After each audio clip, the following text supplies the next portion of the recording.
नमस्कार दोस्तों, मिथिवेन में आपका स्वागत है। 113 बीसी दक्षिण भारत, एक ग्रीक एम्बेसडर हीलियोडोरस दिल्ली के लिए रवाना हो रहा है। उसके साथ एक लेटर है उसके किंग का, और उस लेटर में एक नाम बार बार आता है, वसुदेवा, और हेलियोडोरस लिख देता है। वसुदेवा को गॉड ऑफ गॉड्स कहा जाता है।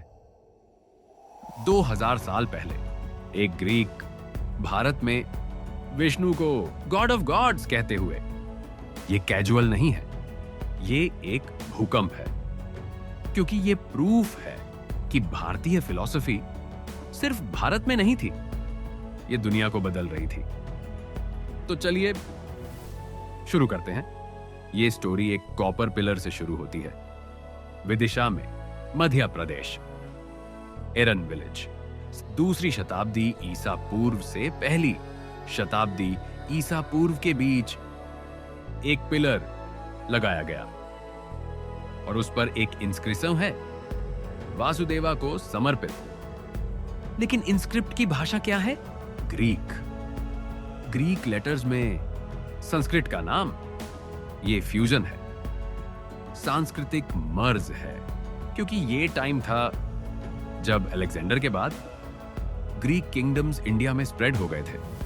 बैक्ट्रिया, तक्षशिला, पश्चिमी Bharat, Greek merchants, Greek soldiers, Greek philosophers, और इन सब के बीच एक Indian philosophy, Vasudeva worship, spreading हो रही थी।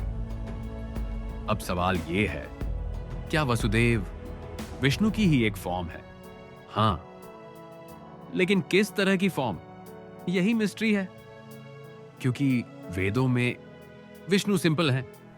ऋग्वेदा में 3 स्टेप्स में यूनिवर्स को मापते हैं, सत्यालोका, त्रेतालोका, कालीलोका। लेकिन जब टाइम आता है 400 से 500 बीसी के आसपास, एक इवोल्यूशन होता है। विष्णु की 10 अवतार, दशावतार, मत्स्य से लेकर कल्कि तक, और यही 10 अवतार एक हिडन थ्योरी को रिप्रेजेंट करते हैं, एवोल्यूशन थ्योरी।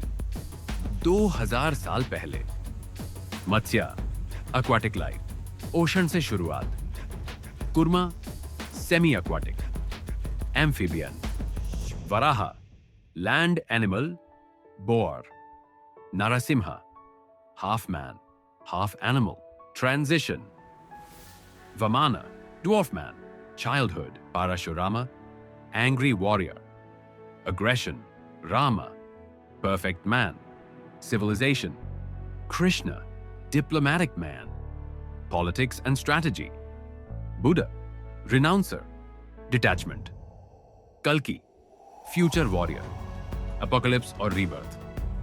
ये सीक्वेंस, क्या ये सिंपल माइथ्स हैं या कॉन्शियसनेस का एवोल्यूशन?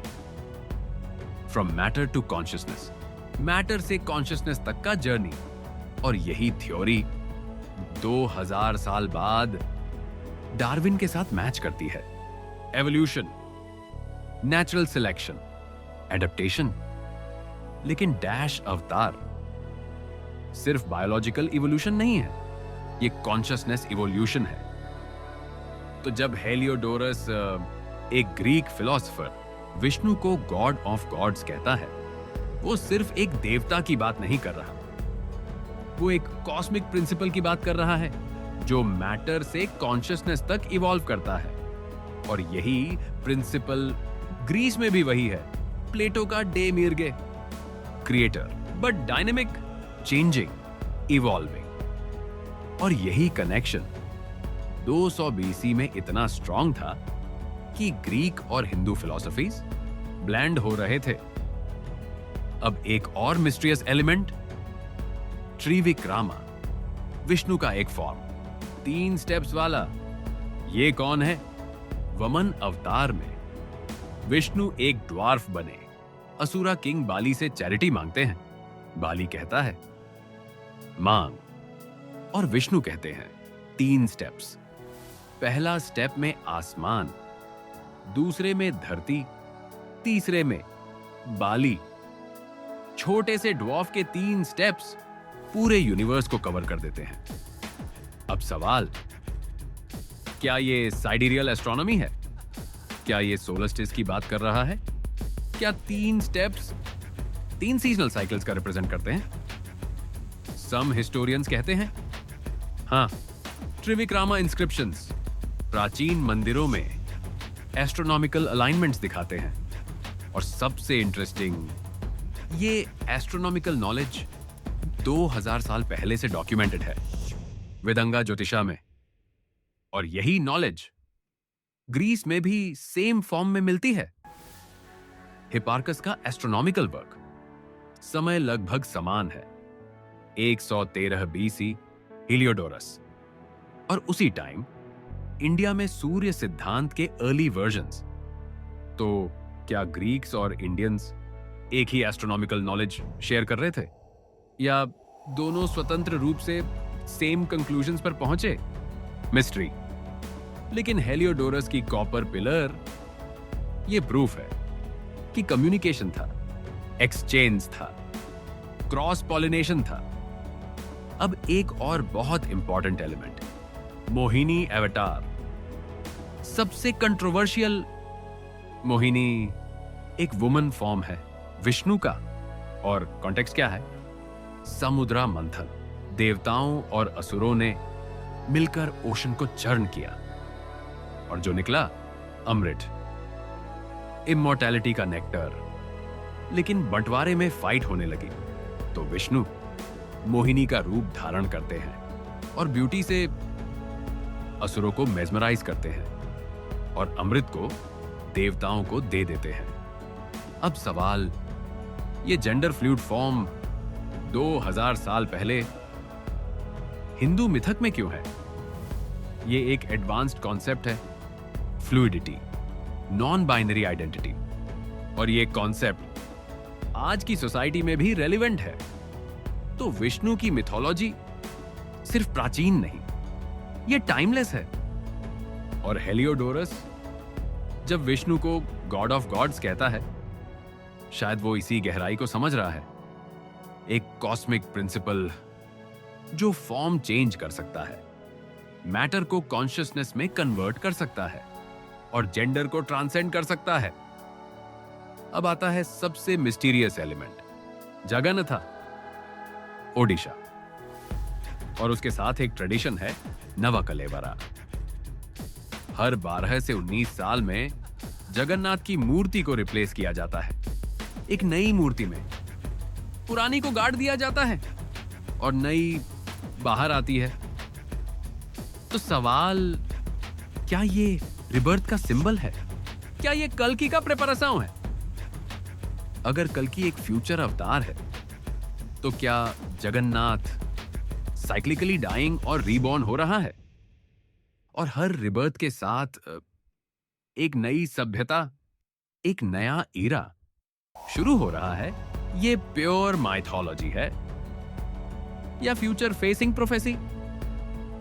कोई नहीं जानता, लेकिन ये सवाल ही कंटेंट है, इंगेजमेंट है, मिस्ट्री है। अब आता है सबसे करंट एलिमेंट, कल्कि, फ्यूचर एवेटार।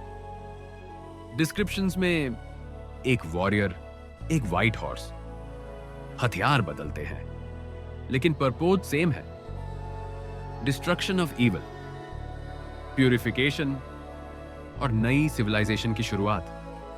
अब सवाल, क्या कल्कि लिटरली एक व्यक्ति है या एक मेटाफोर? क्या यह टेक्नोलॉजिकल डिस्ट्रक्शन है, क्लाइमेट कोलैप्स या एक्चुअल वॉरफेयर? और सबसे इंटरेस्टिंग, क्या कल्कि एआई हो सकता है? एक डिजिटल कॉन्शियसनेस जो ट्रेडिशनल मोरालिटी को ट्रांसेंड करता है और फ्यूचर को रिशेप करता है। ये वाइल्ड है, लेकिन मिथोलॉजी को लिटरली पढ़ें तो ये पॉसिबिलिटी है, क्योंकि कल्कि सब ट्रेडिशनल बाउंड्रीज को तोड़ता है। अब सबसे इंपॉर्टेंट रियलाइजेशन, हीलियोडोरस 2000 साल पहले एक सिंपल इंस्क्रिप्ट लिखता है, वासुदेवा, गॉड ऑफ गॉड्स। लेकिन ये इंस्क्रिप्ट सिर्फ एक मंदिर समर्पण नहीं है, ये एक कल्चरल ब्रिज है। ग्रीक और हिंदू, फिलॉसफी और रिलीजन, एब्स्ट्रैक्ट और कॉन्क्रीट, सबको कनेक्ट करने वाला। और ये कनेक्शन प्रूफ है कि भारतीय थॉट कभी लोकल नहीं था, ये ऑलवेज ग्लोबल था। ट्रेडिंग रूट्स के थ्रू फिलॉसफी स्प्रेडिंग है और दुनिया को इन्फ्लुएंस कर रहा है। तो अब सवाल आपसे है, आपको क्या लगता है, दशावतार सिर्फ मिथोलॉजी है या एक्चुअल कॉन्शियसनेस एवोल्यूशन का मैप? और कल की लिटरल है या मेटाफोरिकल? कमेंट्स में लिखिए, क्योंकि जब तक देखते नहीं मिस्ट्री रहेगी। अगले एपिसोड में हम जाएंगे एक और इम्पॉसिबल टेक्नोलॉजी पर, Kailasa temple Ellora. Single rock से कार्व्ड, लेकिन कैसे? 400,000 टन रॉक हटाया गया और फिर भी जीरो ब्लूप्रिंट्स, जीरो मिस्टेक्स। 1300 साल पहले कैसे? किसने? क्यों?